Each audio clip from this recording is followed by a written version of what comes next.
হাতে সেলাইন দেয়া হয়েছে। কেবিনের পাশে দাঁড়িয়ে ট্রিটমেন্ট করছে ডাক্তার। সাংবাদিক এসেছে রোগীর সাক্ষাৎকার নিতে, কিন্তু রোগী মুখ ঢেকে অন্যদিকে ফিরে আছে। সাংবাদিক সাহেব বারবার চেষ্টা করছে রোগীর সাথে কথা বলবার। রোগীর সাথে কথা বলতে না পেরে শেষ পর্যন্ত ডাক্তারকে প্রশ্ন করল সাংবাদিক সাহেব, ডাক্তার সাহেব কিছুটা কি আছে নাকি সবটুকু কেটে ফেলে দিয়েছেন? ডাক্তার মজিদ ডানে বামে তাকিয়ে মাইক্রোফোনের সামনে মুখ বাড়িয়ে বলল, অবশিষ্ট কিছুই নেই, সবটুকু এখন মরুভূমি। স্যাড, ভেরি স্যাড, খুবই দুঃখজনক ব্যাপার। ডক্টর মজিদ সাংবাদিকের দুঃখ প্রকাশ করা দেখে বলল, রোগী কি আপনার কোনো আত্মীয় হয়? না, কোনো আত্মীয় না। আপনার বন্ধু বান্ধব? না না, আমার বন্ধু বান্ধব না। তাহলে আপনি যেভাবে দুঃখ প্রকাশ করছেন তাতে মনে হয় আপনার খুব ক্লোজ কেউ। আরে ডাক্তার সাহেব, এমন কিছুই না। আমি সাংবাদিক, সংবাদ সংগ্রহ করতে এসেছি। কিন্তু ভিকটিম তো কিছুই বলছে না। ভিকটিম শান্ত।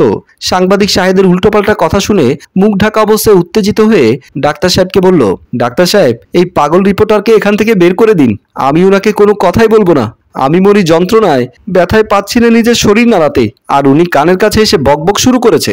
ডাক্তার সাহেব সাংবাদিক সাহেবের কানের কাছে মুখ নিয়ে বলল, চলুন আমার চেম্বারে চলুন, আমি কিছু ঘটনা জানি, আপনাকে বলবো। ডাক্তার সাংবাদিক দুজনেই কেবিন থেকে বের হয়ে গেল।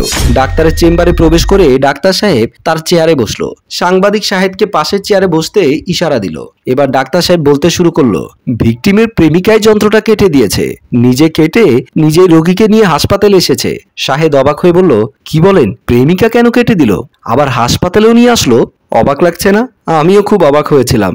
আচ্ছা ডাক্তার সাহেব, একটু খুলে বলুন তো আসল ঘটনা কি? আমি যতদূর তার প্রেমিকের কাছ থেকে শুনেছি সেটাই আমি আপনাকে বলছি। প্রায় 4 মাসের প্রেম ছিল তাদের দুজনার। 1 সপ্তাহ আগে একটা রেস্টুরেন্টে ভিকটিমের প্রেমিকা তার বান্ধবীর সাথে ভিকটিমের পরিচয় করিয়ে দেয়। তারপর মিম শান্তর দিকে বাঁকা চোখে তাকিয়ে সুমিকে বলল, দোস্ত তোর বয়ফ্রেন্ড তো দেখতে সেই, দেখে তো মনে হচ্ছে লেডি কিলার। সুমি মুচকি হেসে বলল, কি যে বলিস দোস্ত, ও আমাকে ছাড়া অন্য কোনো মেয়ের দিকে তাকায় না। কি শান্ত সাহেব, কথা কি সত্য, নাকি আমার বান্ধবী ছাড়া অন্য কোনো মেয়ে দেখলে মাঝে মাঝে অশান্ত হয়ে ওঠেন? না না, আপনি যেটা বলছেন ওটা ঠিক না। আমি সুমিকে ছাড়া অন্য কাউকে চিন্তাই করতে পারি না। আমার জীবনেও সুমি, মরণেও সুমি। তাহলে তো বলতে হয় আমার বান্ধবীর ভাগ্য খুবই ভালো, আপনার মতো প্রেমিকর ভাগ্যে জুটেছে। যাই হোক দোস্ত, আজ তাহলে আসি, আমার জরুরি একটা কাজ আছে। তোরা বসে গল্প কর। কি বলিস তুই? কোথাও যেতে পারবি না, রাতে আমার এখানে ডিনার করব, তারপর বাসায় চলে যাব। আমি তো তোদের দুজনের মধ্যে কাবাব মে হাড্ডি হতে চাই না। তোরা একান্ত বসে কথা বল, রাতের খাবারটাও সেরে নে। আমি বাসায় চললাম। মিম সবার কাছ থেকে বিদায় নিয়ে রেস্টুরেন্ট থেকে বের হয়ে গেল। শান্ত সুমি পাশাপাশি বসে গল্প চোকাচোকিতে মিষ্টি মধুর একটা সময় পার করতে লাগলো। রাতে বিছানায় হেলান দিয়ে মিম শান্তর কথা ভাবছে। কিছুতেই তার ঘুম আসছে না। মন চাইছে শান্তর সাথে একটু কথা বলি, কিন্তু শান্তর নাম্বার তো সে জানে না। কি করে শান্তর নাম্বার জোগাড় করবে? তাই মোবাইলটা হাতে নিয়ে ভাবলো সুমিকে কল দেবে, কিন্তু মুহূর্তের মধ্যে বুঝতে পারলো সুমিকে কল দিয়ে যদি শান্তর নাম্বার চাওয়া হয় তাহলে সুমি ভুল বুঝবে, এতদিনের বন্ধুত্ব নষ্ট হয়ে যাবে। এখন কি করা যায় ভাবতে ভাবতে মিমের নতুন একটা আইডিয়া আসলো মাথায়। মোবাইলটা হাতে নিয়ে সুমির ফেসবুক আইডিতে শান্তর আইডি খুঁজতে লাগলো এবং শান্তর আইডি পেয়ে গেল। তারপর শান্তকে ফ্রেন্ড রিকোয়েস্ট পাঠিয়ে শান্তকে হাই লিখে একটা মেসেজ করলো। সাথে সাথে মেসেজের রিপ্লাই আসলো। মিম তো মেসেজ দেখে অবাক, কারণ এত তাড়াতাড়ি কিভাবে শান্ত তার মেসেজের উত্তর দিল। তার মানে কি শান্ত তার জন্য অপেক্ষা করছিল? আরো অবাক করা বিষয় হলো, শান্ত মিমের কাছে তার নাম্বার চাইলো। মিম তার নাম্বার দিল। শান্ত কল করলো এবং দুজন দুজনের সাথে হাসি মুখে রোমান্টিক কথা বলতে লাগলো। এই কথা যেন সারা রাত শেষ না হওয়ার মতো একটার পর একটা কথা চলছে, আর দুজন যেন দুজনের মাঝে মোবাইলের এ প্রান্ত থেকে ও প্রান্তের মাঝে হারিয়ে যাচ্ছে। সুমি মেন দরজা খুলতেই তার মা সালেহা বেগম বাসার ভেতরে প্রবেশ করলো। সুমি কিছুটা অবাক হলো, কারণ তার মাকে অনেকটাই চিন্তিত মনে হচ্ছে। সুমির মায়ের হাত ধরে জানতে চাইলো, আম্মা কি হয়েছে, তোমাকে অনেকটা চিন্তিত মনে হচ্ছে। সালেহা বেগম বলল, সুমি, শান্ত তোকে কতটুকু ভালোবাসে। কেন আম্মা, হঠাৎ এই কথা বলছো কেন? শান্তকে দেখে কি তোমার ভালো মনে হয়নি?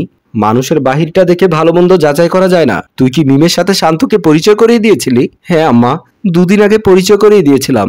তাহলে আমি ভুল দেখিনি। কি ভুল দেখনি? শান্ত মিমকে নিয়ে বাজারের পাশে একটা আবাসিক হোটেলে প্রবেশ করছে। আমি যখন বাজার থেকে আসছিলাম তখন আমি ওদের দেখতে পাই। কথাটি শোনা মাত্র সুমির মাথায় যেন আকাশ ভেঙে পড়লো। রাগে ফোঁসফোঁস করতে করতে বলল, আম্মা তুমি কি সত্যি দেখেছো? হ্যাঁ আমি সত্য দেখেছি, কিন্তু আমি বুঝতে পারছি না, শান্তকে তুই আমার সাথে পরিচয় করিয়ে দিলি, আমি তোদের সম্পর্কটা মেনেও নিলাম, কিন্তু তোর বান্ধবী মিমের সাথে হোটেলে কেন গেল? কেন হোটেলে গেল সেটা আমি খুঁজে বের করছি, তুমি বাসায় থাকো, আমি হোটেল থেকে আসছি বলেই সুমি দরজা খুলে বাসা থেকে বের হয়ে গেল। সালেহা বেগম সুমিকে পেছন থেকে কয়েকবার ডাক দিল, কিন্তু সুমি শুনল না। হোটেল সিঁড়ি দিয়ে উঠতেই সিঁড়ির মধ্যে শান্ত মিমের সাথে দেখা হয়ে গেল। সুমিকে দেখে এই দুজনেই চমকে উঠল। ভয়ে কাঁপা কাঁপা কণ্ঠে শান্ত বলল, সুমি, তুমি এ হোটেলে কি করছো? তার আগে তোরা বল, তোরা এত সময় এই হোটেলে কি করেছিস? মিম কাঁপা কাঁপা কণ্ঠে বলল, আমার এক আঙ্কেলের সাথে দেখা করতে এসেছিলাম। বুঝলাম তুই তোর আঙ্কেলের সাথে দেখা করতে এসেছিস, কিন্তু শান্ত তোর সাথে কি করছে? আর তোরা হাত ধরে হাসাহাসি করতে করতে সিঁড়ি থেকে নামছিলি কেন? শান্ত বলল, আসলে রাস্তার মধ্যে দেখা হয়ে গেছিল। মিম বলল, চলুন আমার আঙ্কেলের সাথে দেখা করে আসবো, তাই আঙ্কেলের সাথে দেখা করতে এসেছিলাম। ঠিক আছে, আমি বিশ্বাস করলাম তুমি মিমের আঙ্কেলের সাথে দেখা করতে এসেছো। এখন আমি মিমের আঙ্কেলের সাথে দেখা করব, চলো আমার সাথে, চলো। মিম এ কথা শোনা মাত্রই প্রচন্ড ভয় পেয়ে গেল। কি করবে বুঝতে পারলো না। হঠাৎ কাউকে কিছু না বলেই দৌড়ে সিঁড়ি থেকে নিচে নেমে গেল। শান্ত মিমের কাণ্ড দেখে ভ্যাবাচাকা খেয়ে গেল। সুমি বুঝতে পারলো তার মা যে বলেছে সব সত্য কথাই বলেছে। শান্তর হাত ধরে বলল, মিম পালিয়ে গেল কেন বলতে পারো? কারণ আমার সামনে কথা বলার মতো মুখ আর নেই। এত সময় তোমরা একান্তে হোটেলে সময় কাটিয়েছো, তাহলে আমি কি অন্যায় করলাম? এখন চলো, তুমি আমার সাথে একান্তে সময় কাটাবে বলেই শান্তর হাত ধরে টানতে টানতে হোটেলের উপরে উঠে গেল। শান্ত অনেক করুণায় বিনয় করলো, কিন্তু সুমি শুনলো না। শান্তকে ধমক দিয়ে হোটেলের ভেতরে প্রবেশ করলো। ডাক্তার সাহেব, তারপর কি হয়েছিল? তারপর যা হবার তাই হয়েছে। রুমের ভেতর নিয়ে আগাটা ধরে গোড়াটা কেটে দিয়েছে। কথাটা শোনা মাত্র সাংবাদিক সাহেব কিছুটা চমকে উঠে থমকে গেল। ডাক্তার সাহেব শাহিদের এমন ভাব দেখে জানতে চাইলো, কি হয়েছে আপনার? আপনি এমন করছেন কেন? আপনার কি এমন কোনো কেস আছে নাকি? থাকলে তাড়াতাড়ি সমাধান হয়ে যান, তা না হলে থাকবে বাস আর না বাজবে বাঁশি বলেই হাহা করে হাসতে লাগলো। শাহেদ মনে মনে ভাবতে লাগলো, আজ থেকে আমাকে সাবধান হয়ে চলতে হবে। আমিও ঠিক এমন একটা ভুল করেছি। আমার ভাগ্য ভালো, আমি অধরার কাছে এখনো ধরা খাইনি। যদি ধরাই খেতাম তাহলে শান্তর মতো আমারও হয়তো একই অবস্থা হতো। প্রিয় ভিউয়ার্স, অতিরিক্ত কোনো কিছুই ভালো নয়। চোখের সামনে আমরা যাই দেখি আমাদের তাই ভালো লাগছে, তাই খেয়ে দেখতে ইচ্ছে করছে, কিংবা লালসা স্বীকার করতে ইচ্ছে করছে। কিন্তু কথায় আছে, লোভে পাপ আর পাপে মৃত্যু। তাই শান্তর মতো এমন করুণ পরিণতির শিকার না হতে চাইলে আজ থেকে সাবধান হওয়া উচিত। গল্পটি ভালো লাগলে লাইক কমেন্ট শেয়ার করুন। গল্পটি রচনায় ফেরদৌস অপু, প্রযোজনায় মঞ্জুর মোর্শেদ, পরিচালনায় রেজাউল কবির চৌধুরী।